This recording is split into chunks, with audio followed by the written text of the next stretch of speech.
Olá, pessoal, tudo bem? Dei um tempinho para você copiar o nosso quadro, porque hoje nós vamos falar de um assunto que geralmente os alunos gostam muito, que é placa tectônica, tá?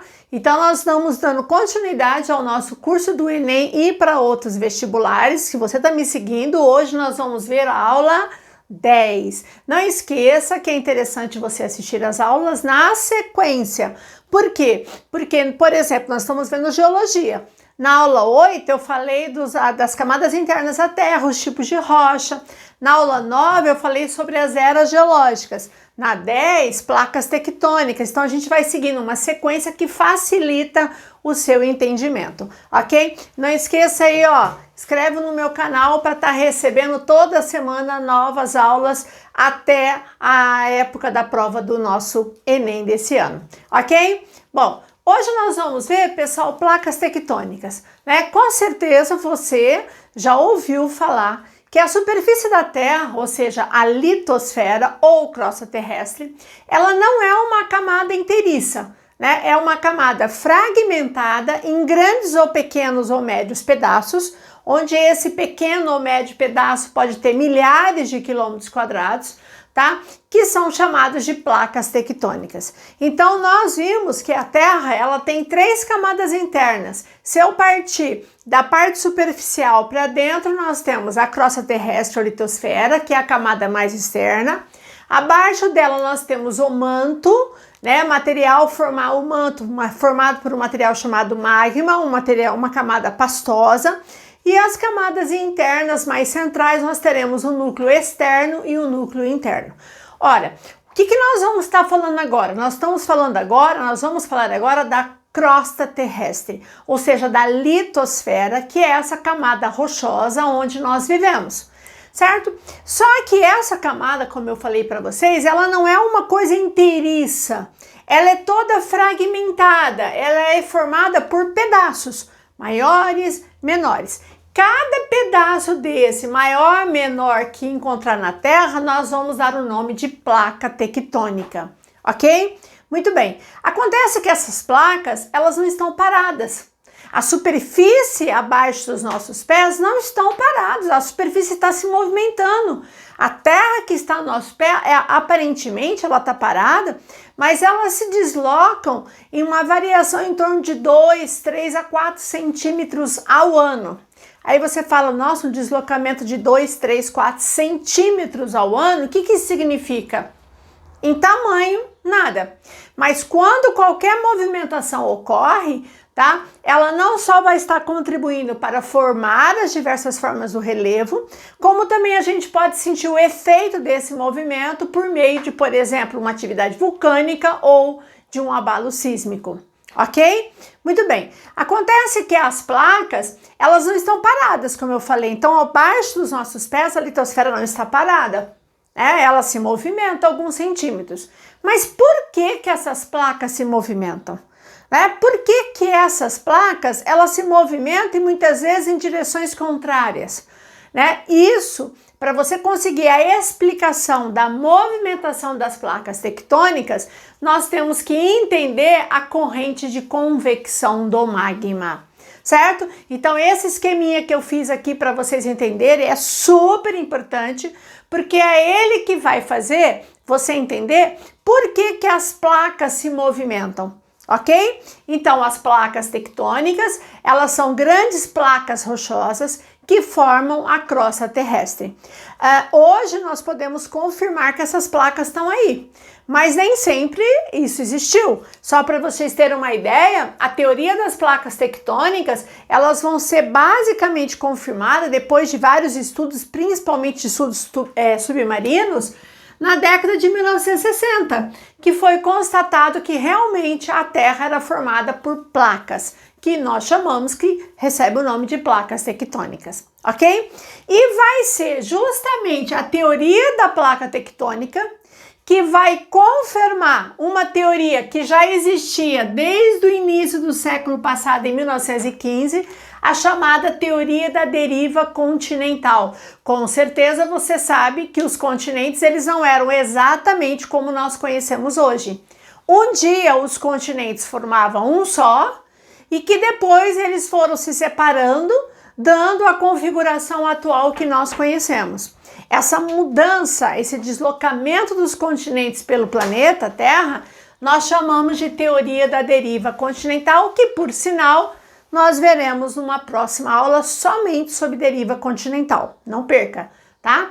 Só que o que acontece? Quando essa deriva foi criada, né, no início do século passado, o meteorologista Wegener, né, falou, cara, esse cara é louco, né? Como assim que os continentes se movimentam? Ok? Isso deve ter alguma coisa errada, certo? E aí constatou que, na verdade, só foi confirmada a teoria da deriva continental quando foi confirmada e comprovada a teoria das placas tectônicas, né? Então, a teoria da placa tectônica, ela confirma a teoria da deriva continental, que foi criado antes da teoria das placas tectônicas, ok? Que depois a gente vai estar vendo sobre isso. Bom, mas como que esse processo acontece, Celilza? E que consequências que isso traz para a superfície da Terra? Então, é o seguinte, vocês sabem que nós estamos na chamada crosta terrestre.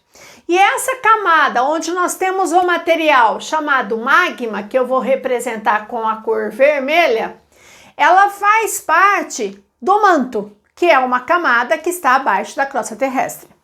Acontece que existe uma camada de transição entre a crosta e o manto. Não sei se você está lembrado que nós vimos lá nas camadas internas, chamada astenosfera. Essa parte, essa subcamada chamada astenosfera, é o ponto de ligação entre a crosta e o manto. É a zona de transição de um material mais rochoso para um material mais pastoso, certo? E nessa camada, nessa subcamada chamada astenosfera, nós temos a chamada corrente de convecção do magma. O que é convecção? Convecção é a subida. O magma sobe? Sim, o magma sobe e ele desce. Tudo isso está acontecendo a quilômetros abaixo dos nossos pés. O magma sobe e ele desce, certo? Como isso acontece? Então vem comigo. Eu fiz o esqueminha seguinte, vocês estão vendo essas setas? Essas setas, elas representam a convecção do magma. Então o que acontece? Quando você está a quilômetros, aqui nós temos a superfície, uma superfície terrestre, e aqui uma superfície oceânica, né? Aqui em cima aqui é o oceano, aqui é o fundo do oceano, certo? Então o que acontece? A quilômetros abaixo, conforme eu me distancio da superfície e vou para o interior da Terra, a temperatura média da Terra vai aumentando. Tanto aumenta que todos os minerais ficam fundidos, ficam derretidos, por isso que o magma está em estado pastoso. Então, essa área que está a quilômetros abaixo dos nossos pés vai ser uma área de zona de alta temperatura, certo? Alta temperatura de quem? Do magma. Toda vez que um material está quente, ele se torna mais leve, ele é menos denso. E isso não vai ser diferente para o magma. Então, o que vai acontecer? Como o magma ele está mais quente, ele vai se tornar mais leve. Aí o que ele vai fazer? Ele vai subir. Só que quando ele chega próximo à superfície, você vai tendo um aquecimento, ok? Aí o que acontece? Como ele vai ficando mais resfriamento, porque eu tô chegando mais próximo à superfície, tá ficando mais frio em relação ao interior. Então aqui, vai ficar mais frio. Ou seja, o magma resfria, ele não solidifica, ele resfria, mas ele tá pastoso. Aí, como ele tá mais frio, ele se torna mais denso, mais pesado. Aí, o que vai acontecer? Ele desce. Aí, ele chega a camadas, quilômetros abaixo da superfície, se aquece novamente, fica leve, certo? Aí, ele sobe. Chega próximo da superfície, ele resfria, fica pesado e ele desce. Então, o magma, pessoal, tá fazendo isso aqui, abaixo dos nossos pés, a quilômetros abaixo dos nossos pés. O magma não é um material pastoso que ele fica parado, ele está se movimentando devido à elevada temperatura e pressão no interior da Terra. Aí o que vai acontecer? Conforme essa subida e descida do magma, que está acontecendo lá no manto, né, ou mais especificamente na parte do manto chamado astenosfera, o que que vai acontecer? Olha as setinhas que eu fiz. Você pode ter, de repente, o magma indo para essa direção, certo? E aí, de repente, o magma também está vindo aqui para essa direção. O que que ele está fazendo? Ele está empurrando a superfície da Terra para lá, certo? E esse aqui está puxando a Terra para cá. Ou seja, ele está fazendo com que a Terra, essa parte superficial aqui da Terra, ó, comece a se separar, certo? Mas também pode acontecer nesse movimento que ele tá vindo para cá, certo? Ele tá empurrando isso aqui para cá, não tá? Mas você tem um movimento contrário. E aí você tá empurrando o magma para a mesma direção. Aí você fala, como assim? Sim, a superfície da Terra constantemente, diariamente, ela está sendo empurrada para um lado para o outro.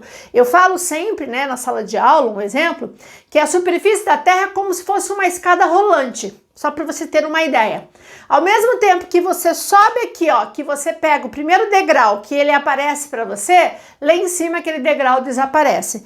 Então, ao mesmo tempo que a Terra ela expande a sua superfície, em algum lugar ela está desaparecendo. Então, é justamente esse movimento de convecção do magma que vai fazer com que a crosta tenha três movimentos, três tipos de movimentos. Ou ele vai ser um movimento convergente, ou ele vai ser um movimento divergente, ou ele vai ser um movimento transformante.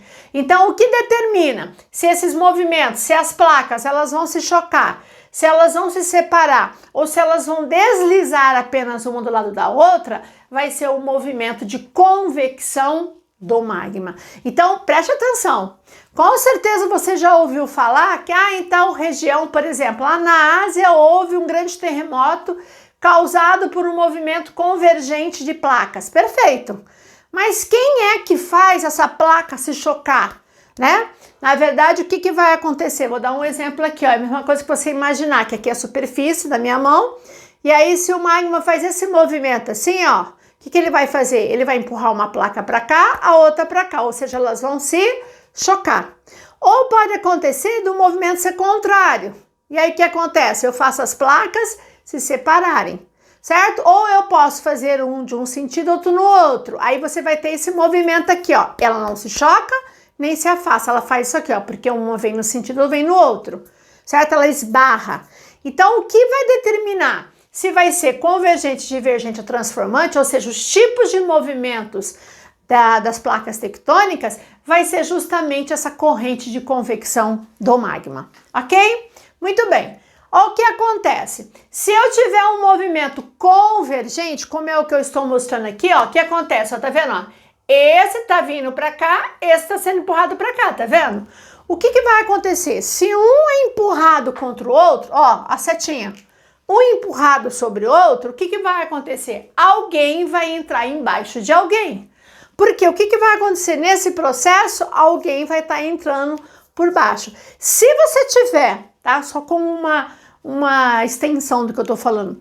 Quando você tem esse choque, nós chamamos de movimento convergente, as placas estão se chocando. Só que o que acontece? Uma hora alguém vai entrar por baixo. Se essa placa entrar por baixo da outra, eu chamo de subducção. Subducção, que é o que acontece com a placa de Nazca aqui na América do Sul. Se eu tiver ao contrário, essa subir por cima, nós chamamos de obducção. Então, na verdade, esse choque de placas, tá? Nós chamamos de convergente. Então, o que pode acontecer? Eu fiz aqui o esquema aqui. É mais ou menos o desenho das placas, as principais placas, porque nós temos placas pequenas que eu não representei, tá? Mas tá mais ou menos distribuído como estava nessa figura que eu fiz aqui. Então, o que acontece? Por exemplo, ó, nessa região aqui, ó, você tá vendo, ó, a placa tá vindo para essa direção e essa também tá vindo. Quais são essas duas placas? Só para vocês terem uma ideia, tá? Essa aqui, ó, é a chamada placa norte-americana, que é onde você vai ter os Estados Unidos e o Canadá. E essa aqui, ó, é a placa do Pacífico. Aí o que acontece? Essas duas placas na costa, principalmente da região do Canadá, elas se chocam, certo? Ao mesmo tempo, eu vou ter essas duas placas aqui, ó, se chocando, ó. Essa aqui vindo para essa direção e essa também para essa direção.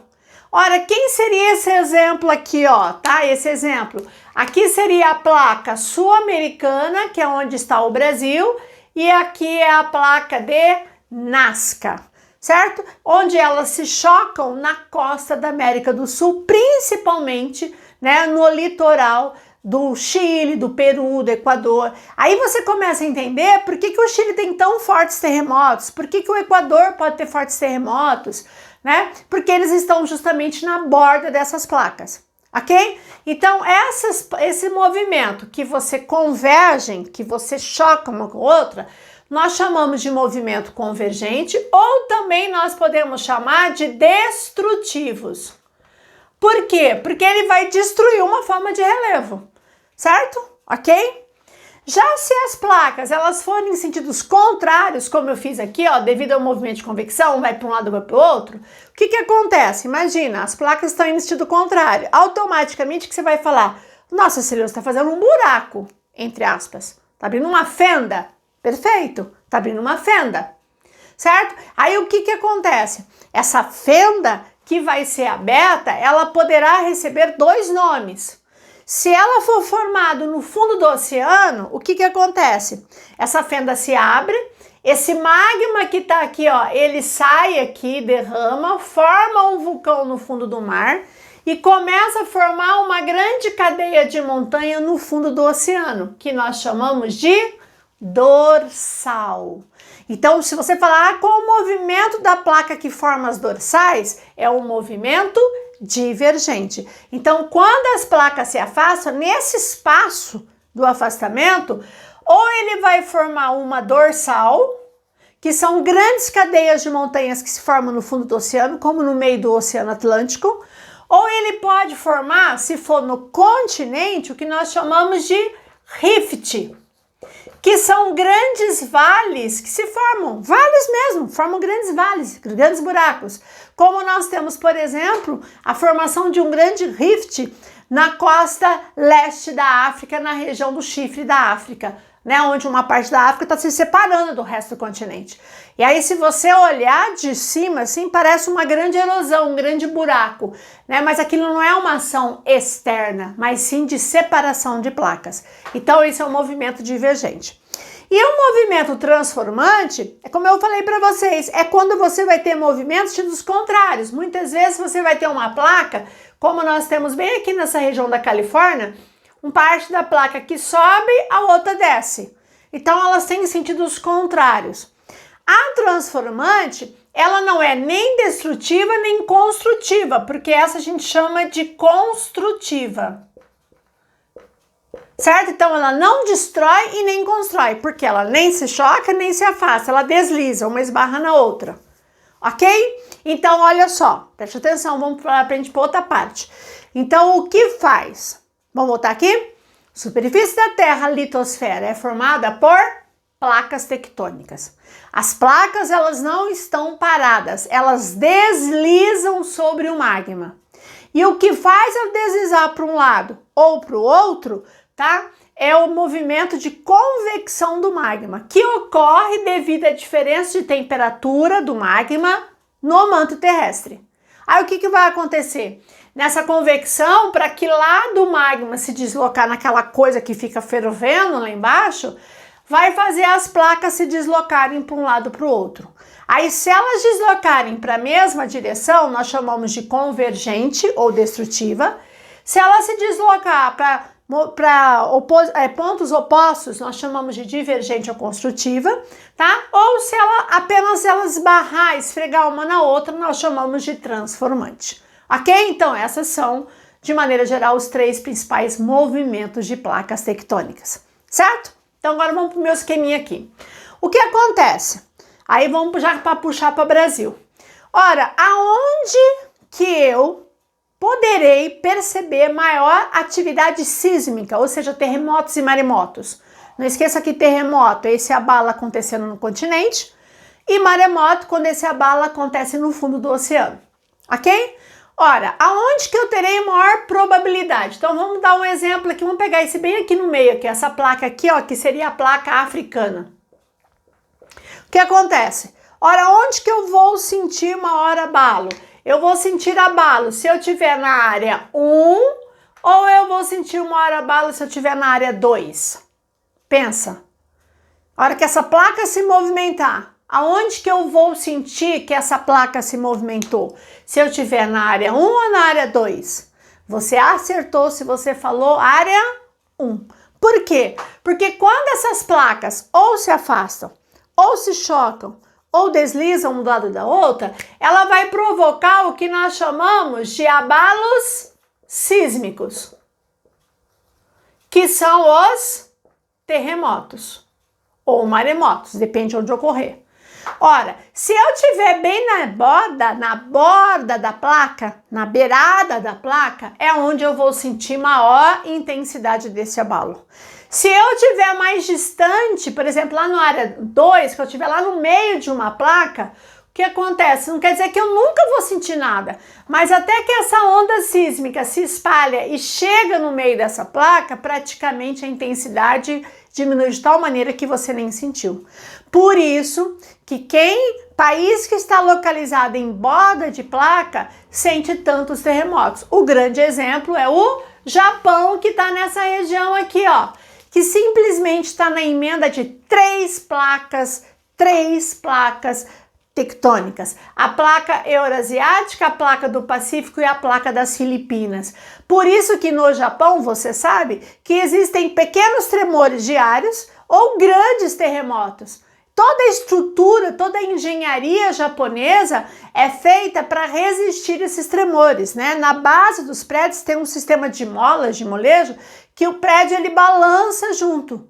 Por quê? Porque se ele tiver uma estrutura rígida, que nem é no caso do Brasil, o que pode acontecer? Rachaduras e desabar tudo, né? Então, você fala assim, cara, mas por que no Japão tem tantos terremotos? Porque o Japão está localizado na emenda de placas tectônicas. Aí você fala, aí Brasil?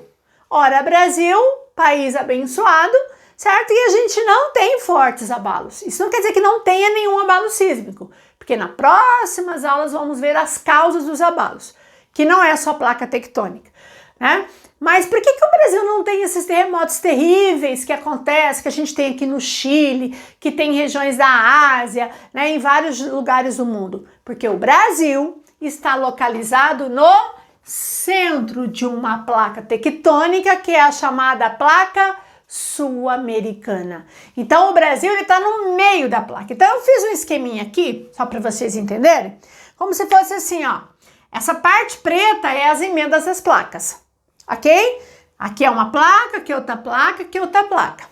Então você tem essa placa aqui, grandona no meio, que eu chamo de placa sul-americana. E aí você tem o Brasil aqui, ó. Aqui, ó. O Brasil tá aqui. Localizado no meio dessa placa sul-americana.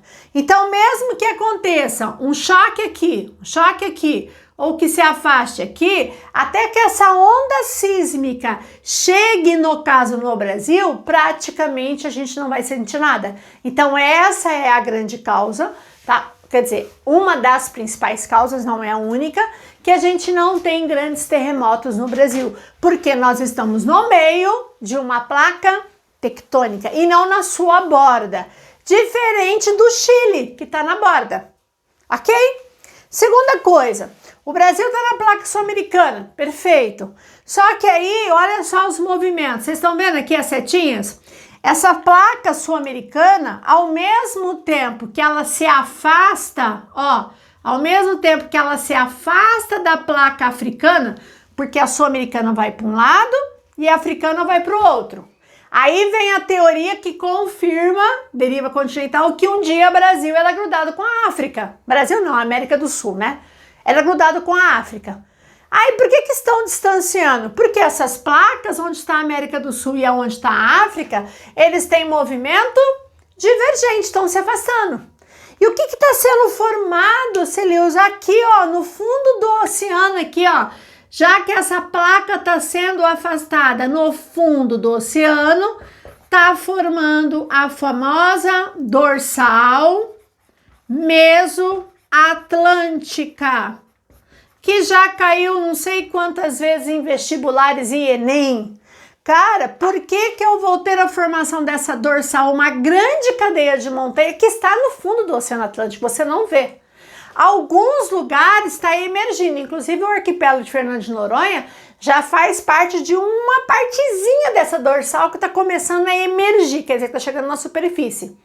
Então, se você secasse toda a água do Oceano Atlântico que separa a América da África, tá? Você vai ver que está uma grande cadeia de montanhas sendo formada no fundo do oceano. E por que está sendo formada, Celiusa? Porque as placas estão indo nos sentidos opostos.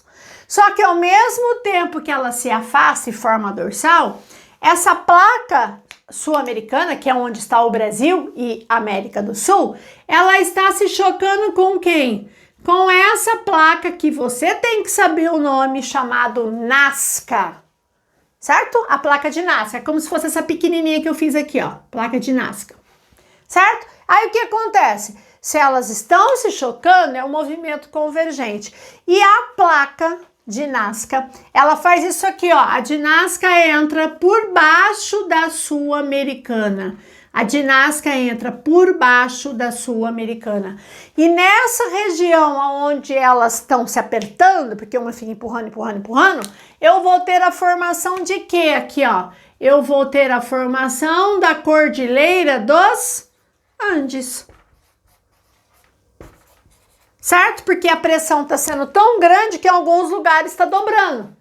Forma a Cordilheira dos Andes. É a mesma coisa se você for ver aqui, ó, na América do Norte, a formação das montanhas rochosas, porque elas estão em movimento convergente e formam essas cadeias de montanhas. Então, o movimento convergente também forma cadeias de montanhas. Entenderam? Então, ó, fechando. Brasil está localizado, não esqueça disso, no centro, ou seja, no meio de uma placa sul-americana. Então, por mais que você tenha abalos, que venha de um lado, venha do outro, até atingir Brasil, você não sente, certo? A placa sul-americana se afasta da placa africana, movimento divergente, formando a dorsal, e ao mesmo tempo ela se choca com a de Nazca, convergente, formando a Cordilheira dos Andes e algumas fossas oceânicas. Porque você imagina que o oceano está aqui. O que vai acontecer? Você está entrando aqui por baixo, aqui, ó, você vai formando como se fosse grandes fossas, grandes fendas no fundo do oceano. Só que está tudo encoberto pela água. Ah, Celiusa, por que a gente quase não vê as placas? Porque a maior parte das emendas das placas estão localizadas no fundo dos oceanos. Por isso que essa teoria só foi confirmada na década de 60, quando, graças às pesquisas de fundo de oceano, que eles constataram que as emendas estão lá. Algumas são visíveis, certo? A olho nu, como por exemplo aqui, ó, na Califórnia, a chamada Falha Santo André, tá? Que é um movimento transformante. Você consegue ver essa emenda, essa rachadura no solo, ok? Então, gente, placas, estão fechando, finalizar. Placas tectônicas seria o quê? Seria a crosta terrestre fragmentada, como se fosse um imenso quebra-cabeça. Peças maiores, menores ou mais ou menos. Cada peça chama-se placa. Essas placas, elas deslizam em cima do magma e isso acontece devido ao movimento de convecção. Dependendo do movimento de convecção, você vai ter um movimento convergente, divergente ou transformante, certo? No caso do Brasil, o Brasil está no centro de uma placa chamada sul-americana, que se choca com a de Nazca, mas se afasta da placa africana. Entenderam, galera? De boa? Então a gente vai ficar por aqui hoje, falamos de placa, e numa próxima aula nós vamos falar não só da deriva continental, como também dos agentes internos. Aí vai facilitar até mesmo você entender mais alguma coisinha. Ok? Te espero na próxima aula, gente. Tchau, tchau!